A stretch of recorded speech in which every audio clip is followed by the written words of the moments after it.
3 sentences, 3 cuts, 3 facts I won't forgive.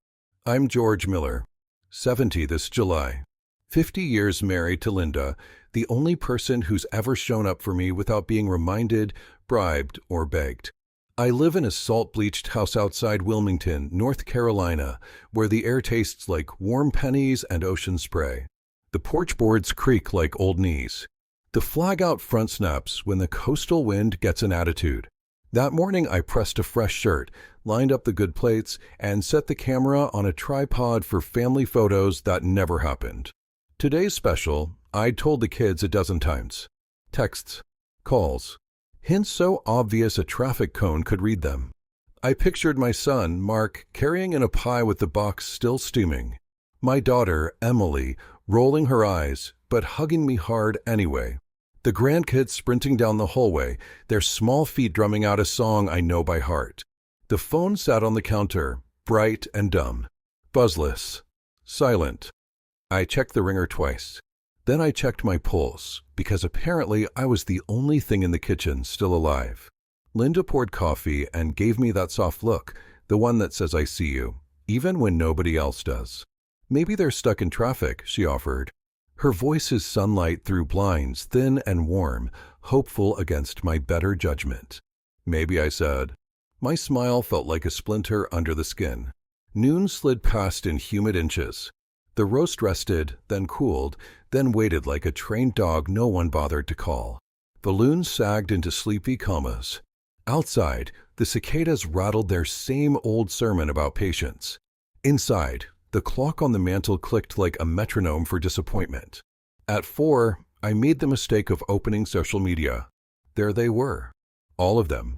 A beach 2 hours south, emerald water, rented umbrellas, tacky matching shirts with a slogan that read, "Family summer and no stress, just bliss." Mark had a beer raised high. Emily had her sunglasses tilted just so. The kids were buried to their necks, grinning like they hadn't swallowed the last of my faith by accident. Caption, family vacation. Finally got everyone together. Everyone. I stared until the screen blurred. When it cleared, the truth sat there, neat as a bill on the 1st of the month. I wasn't invited. Not by mistake. By design. The thing about being a father is you learn to absorb impact. Late payments, late apologies, late arrivals. You tell yourself love is elastic. It stretches. It snaps back. Today I discovered mine had stretched to the breaking point and then kept going, thin as fishing line, slicing my fingers when I tried to hold on. I put the phone down, took a breath. Then I set the good plates back in the cabinet, slow and careful, the way you put away a flag after a funeral. Linda's hand found my arm. George. I kissed the top of her head. Her hair still smells like citrus and clean laundry, the scent of a house that's been loved, not just lived in. Seems I've been loud about the wrong things, I said. Like what? Like birthdays. Anniversaries. Showing up. The words tasted like pennies in truth. I looked out the window at the tired magnolia, the one we planted the year Mark learned to ride a bike. It's taller than the roof now. Funny how some things grow even when you stop paying attention. We ate dinner at the table set for 8. Roast, potatoes, the carrot salad Emily claims to hate. Halfway through, I realized I wasn't chewing food anymore. I was chewing memory, soft, bland, familiar. I swallowed, set down my fork, and cleaned the kitchen like I was scrubbing the day off with a Brillo pad. At dusk, the porch light flicked on by itself, a habit I programmed way back when we thought routines would hold this family together. The sky turned the exact color of good bruises. I watched the horizon until it stopped moving. Then I told Linda, I think it's time to update the paperwork. She studied me. She knows my voice when it's a hammer instead of a hand. You're serious. Dead serious. Before I am. We sat with the ledger I keep in the desk, old school, paper and ink, the way men used to track what mattered. Pages of home repairs, college checks, the year I drained a savings account to float Mark's business because he swore a smoker truck and 2 employees would change everything. The margin note next to that line reads, changed me, not in the way he meant. I added up the totals, then stopped. Numbers tell a story, sure, but today the plot didn't need math. It needed boundaries. Night cranked the insects up a notch. The planet was loud and alive for everyone but me. Linda rested her palm on mine, steady as bedrock. "Don't do something you'll regret," she whispered. "Linda," I said, "I've been not doing something I regret for years." Sleep barely glanced our way. When morning came, it came hard, sun knifing through the blinds, gulls heckling the shoreline. Coffee scalded my tongue back into focus. I put on a shirt with buttons and a tie I hate. If grief had a uniform, it would be this: clean lines, quiet colors, polite rage. The law office on Market Street smells like toner and old carpet. The receptionist had a smile too bright for a Tuesday. "Good morning. Do you have an appointment?" "I do now," I said. "Name's George Miller. Estate planning. Attorney's name, Samuel Price. Navy suit, unscuffed shoes, eyes that calculate for a living. He has the kind of desk that makes people confess things they didn't do." He gestured toward a chair that tried to swallow me whole. "What brings you in, Mr. Miller?" "Silence," I said. He blinked. I let him sit with it. Then I gave him the pieces in order: 70 years, 50 married, 2 adult children, 4 grandkids, a house near the water, a small portfolio that did okay because I picked boring stocks on purpose. I told him about yesterday, about the Post, about the word everyone. "I'm not here to punish," I said. "I'm here to define." He steepled his fingers. "And how would you like to define exactly?" "By memory," I said. "By presence. By showing up when it costs you something, not when there's a check to sign at the end." He nodded like a man who's watched this movie before. "There are options. A simple disinheritance. Conditional bequests. Charitable trusts. Not simple." My voice clipped each syllable like wire. "And not conditional in a way you can outsmart with a lawyer who yells louder." He pulled a legal pad closer. "Tell me, in your words, the outcome you want." "I want my estate to go where family still means promise kept." I served. My friends served. Some of them came home to empty tables. There's a nonprofit down the road, Coastal Valor Foundation. They put roofs over the heads of veterans and groceries in their kitchens. They remember people like me without being told. So yes, that house accounts the boat, the land, even the china we never use. It all goes there. "And your children?" I looked at the pen in his hand. The tip hovered like a scalpel. "They get a letter," I said. "No more. No less." He studied me over the rim of his glasses. "Mr. Miller, decisions like this have echoes." "Good," I said. "Maybe the echo will finally be loud enough to hear." We built the bones. Revocable living trust becomes irrevocable at my death. Trustee, Coastal Valor. Successor trustee if needed. Clear language. No loopholes. No maybe-ifs. My signature would be the lock. The mission would be the key. Linda sat in on the meeting after lunch. She held her teacup with both hands the way people hold news they don't want to spill. Samuel explained the mechanics. Linda watched me, not him. "Are you sure?" she asked once we were alone in the hallway that smelled like paper and lemon oil. "I'm done raising adults," I said. "Now I'm just raising the stakes." Back home, I wrote the letter. Plain white paper. My brother's fountain pen. The words arrived like weather, inevitable and not interested in how I felt about them. "Mark, Emily, the size of my love was never the question. The shape of yours is. Families don't forget milestones. They forget excuses. Everything I have goes to people who still show up. If this feels like a lesson, it is. If it feels like a loss, it's what I've felt for years." Dad, I sealed 2 copies. Labeled them with neat block letters because chaos doesn't get the last word here. At sunset, the ocean turned copper and then bruised purple. The porch light blinked on again, punctual as always. I stood in it with Linda, our shoulders touching lightly the way dancers check their balance before the music starts. She didn't ask me to reconsider. She knows I don't bluff. "George," she said softly. What do you want for your birthday?" I watched the horizon swallow the day. "A gift they won't expect," I said. "Which is?" "You'll see. Tomorrow I'd notarize. Transfer titles. Move the accounts. The ink would dry, and so would my patience. Let the world call it harsh. I call it accurate. They taught me what family meant to them. I'm simply answering in the language they understand best. Consequences. The porch light hummed. Somewhere down the block a dog barked at the wrong thing and kept barking anyway, just to make sure it hurt itself. I didn't sleep much that night. Don't worry, I wasn't tired. I had one more stop to make, one more name to put on a line that used to belong to my children. And when I picked up the phone at 8:59 a.m., Samuel answered on the first ring. "Mr. Miller?" "I'm ready," I said. "Let's make this permanent." He exhaled. "Understood." I hung up, smoothed the letter one last time. Then I put it in a safe with the will bell open later, with the kind of surprise no balloon or cake could ever deliver. Because this year, on my 70th, I finally learned the right way to celebrate by giving a gift with teeth. And the best part? They won't even know it's theirs, not until the reading. The thing about signing papers is you feel nothing at first. No thunder, no applause, just the scratch of a pen and a little slide of weight off your chest. I walked out of Samuel Price's office with a manila folder under my arm and a truth under my ribs. It was done. The air outside was thick with August heat, the kind that makes you move slow unless you've got somewhere you'd rather be. I did. I stopped by the bank, the same branch where I'd opened our first joint account back in '76. The same chipped counter. The same sour smell of coffee gone stale in a break room you can't see.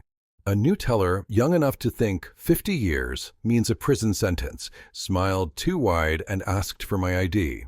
I slid it across, watched her eyes skim the birth date, then flick up like maybe I was carrying more years than she thought possible. "I need to move some funds," I said. She clicked through her screen. "To another account in your name?" "No, I let the pause do the work." "To a trust." Her fingers froze over the keyboard, the way people do when they think they've just heard the start of a story they're not supposed to be part of. "Of course," she said finally. "We can get that started." An hour later, the accounts had new titles. New owners. None of them spelled M-A-R-K or E-M-L-Y. Walking out, I passed the bulletin board near the door, birthday notices for employees, a flyer for the Coastal Valor Charity. The same charity my estate would fund. The photo on it showed a grinning vet in a wheelchair, his little girl on his lap, a paper flag in her fist. That smile was worth more than any inheritance to people who couldn't be bothered to pick up a phone on my anniversary. By the time I got home, the sun was turning the water to glass. Linda was in the kitchen, slicing peaches. She glanced at the folder in my hand. "All set?" she asked. "All but the letter," I said. "And the delivery." She raised an eyebrow. "You're really going to send it now?" I poured myself a glass of iced tea. "No, not yet. Timing's part of the message." She let it go. We've been married too long for her to think she can talk me out of something once my mind's gone cold. That night, I sat on the porch with the ocean whispering the same secrets it's been whispering since before I was born. I thought about every Christmas where I worked double shifts so they could have more under the tree. Every graduation I sat through in metal chairs, sweating in my suit.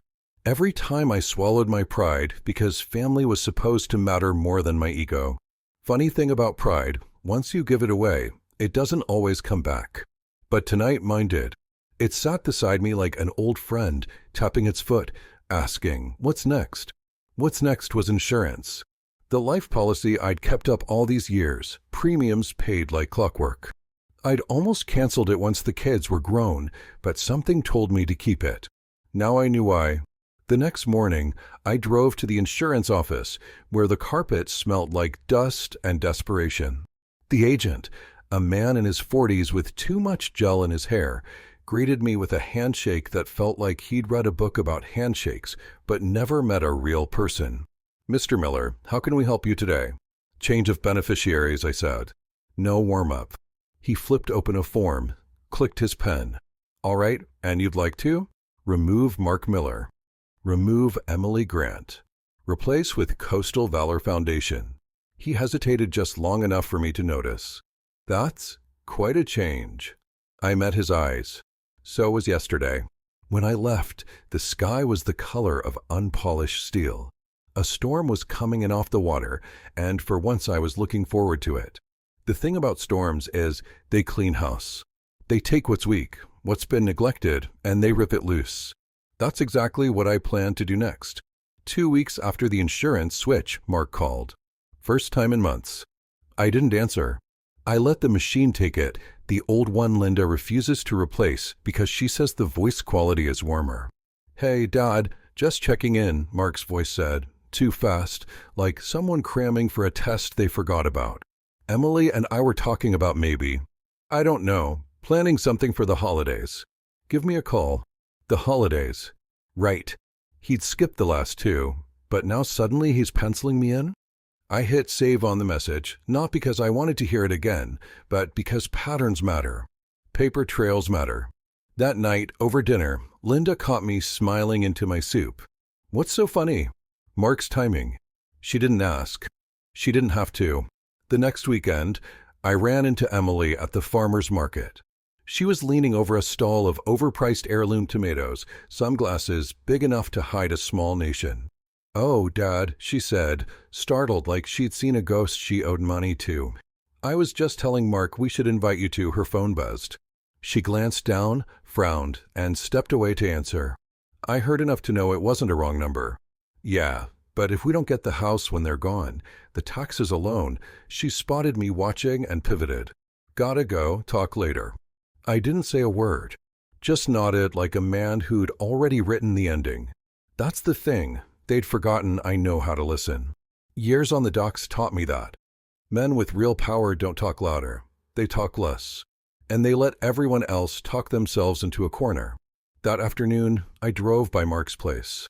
Not to see him, to see the boat. My boat, technically, since I was the one who loaned him the money just until the promotion came through. Funny how promotions take years when there's a new jet ski and patio set to buy. The hull looked worse than last summer. Salt damage creeping up like rot. He couldn't even take care of a gift. Or maybe he never planned to. I went home, dug through my desk, and pulled out the old loan agreement. His signature, neat and careful, still there. No expiration date. No gift clause. Just loan. And interest. Compound interest. Linda walked in while I was reading it. You're thinking about collecting, she said. I'm thinking about reminding him what he owes, I replied. That night, I made another change, one they'd never see coming. I called my attorney and had him draft a quiet claim on the boat. Not a seizure. Not yet. Just the kind of legal tender that makes it impossible to sell without my say-so. When the paperwork came back, I signed it with the same steady hand I'd used at our wedding, at every mortgage, every document that built this life they now took for granted.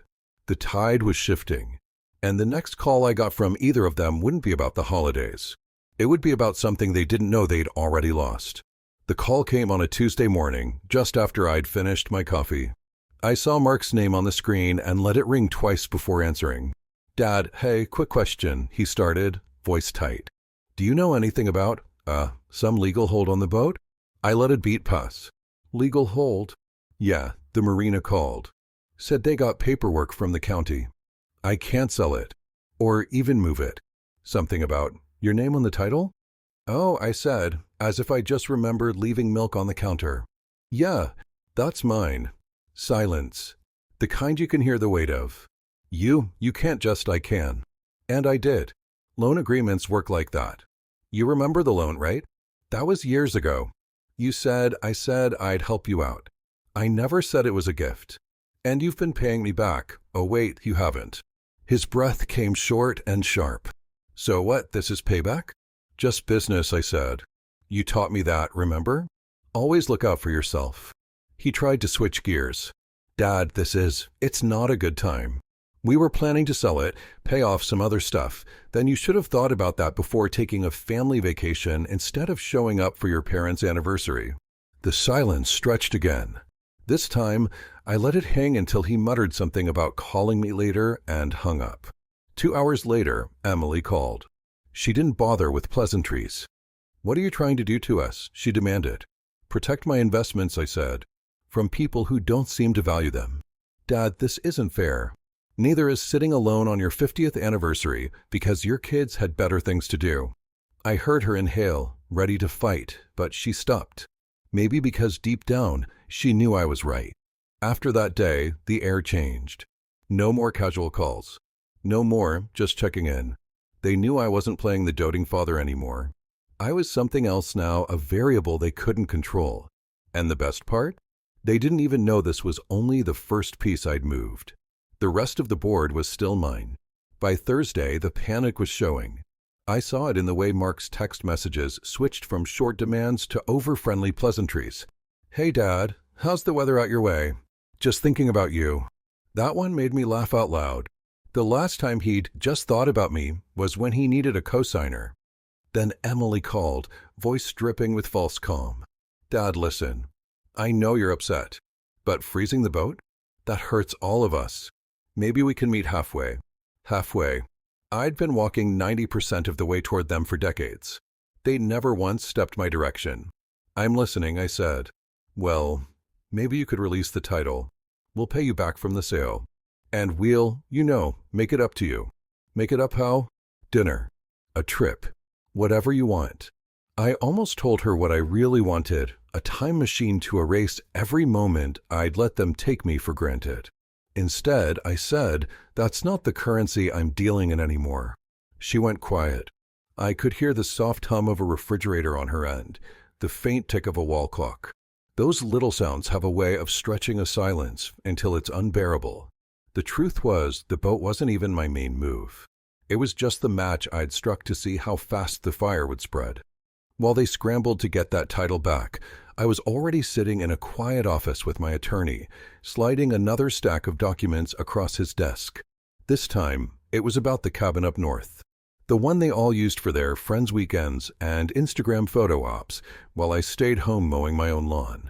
"I want full transfer to the Veterans Foundation," I told my lawyer. Same clause as before, irreversible. He raised an eyebrow. "They're not going to like this." "They don't have to." 2 days later, I heard from a mutual friend that Mark had been calling around to find a loophole. I smiled into my coffee. Let him look. Every hour they spent chasing something I'd already locked away was an hour they weren't plotting their next move. And they still didn't realize the real gift I had planned for them was waiting at the end of all this. The one they'd never see coming until it was already in their hands and empty. It's funny how fast people who thought they were secure can start drowning once you pull just a couple of planks out from under them. The first real crack came on a Monday morning. I was in the kitchen, buttering toast, when my phone buzzed. Not a call, not a text, an alert from my bank. Joint account access revoked. Not mine, theirs. Years back, I'd agreed to put Mark and Emily on an account, just in case something happened to me. It was supposed to be for emergencies. They turned it into their personal overflow fund. Vacations, gadgets, unexpected expenses. I walked into the branch that morning with my driver's license and a folder. 15 minutes later, their names were gone from every account with my signature. The teller didn't even blink. She'd seen this kind of cleanup before. By lunchtime, Emily was calling. No hello, no small talk. "Dad, the bank says we're not authorized on the account. Is this some kind of mistake?" "No mistake," I said, taking a slow sip of coffee. "I realized I don't need backup signers anymore. Dad, we had bills scheduled. Reschedule them." Click. By Wednesday, Mark showed up in person. Didn't call ahead, just pounded on my door until I answered. "This is petty," he snapped. "We're family." I leaned against the frame. Family remembers each other's milestones. Family shows up. "You had your chance." "You're going to regret this," he said, jaw tight. "I doubt it," I told him, and shut the door in his face. But I wasn't finished. That afternoon, I had my attorney file the paperwork to dissolve the silent partnership I'd been funding in Mark's landscaping business. He didn't even know I had controlling interest until his supplier called, saying the credit line was frozen. By Friday, the texts turned frantic. Bills bouncing. Clients calling. The tone shifted from anger to desperation. It was working. But the beauty of it was, they still thought this was about money. They had no idea I was saving the real hit, the one that would take away not just their cash, but the story they told themselves about who they were for last. It started with the knock I'd been expecting. Not a polite tap. Not a neighborly, "Hey, you home?" kind of knock. This was the kind of pounding you hear when someone's on the edge and thinks force will fix it. I opened the door to find Mark and Emily on my porch. Emily's eyes were red and puffy, her phone clutched like it was the last lifeline she had. Mark had that fake calm look some men get right before they blow up. "We need to talk," Emily said, pushing past me without waiting for an invite. I let them. Watching them pace my living room like caged animals was part of the satisfaction. Emily launched in first. "Dad, we've been under a lot of stress. The bank thing, the business, it's been hard. We made mistakes. We're sorry." "Is that so?"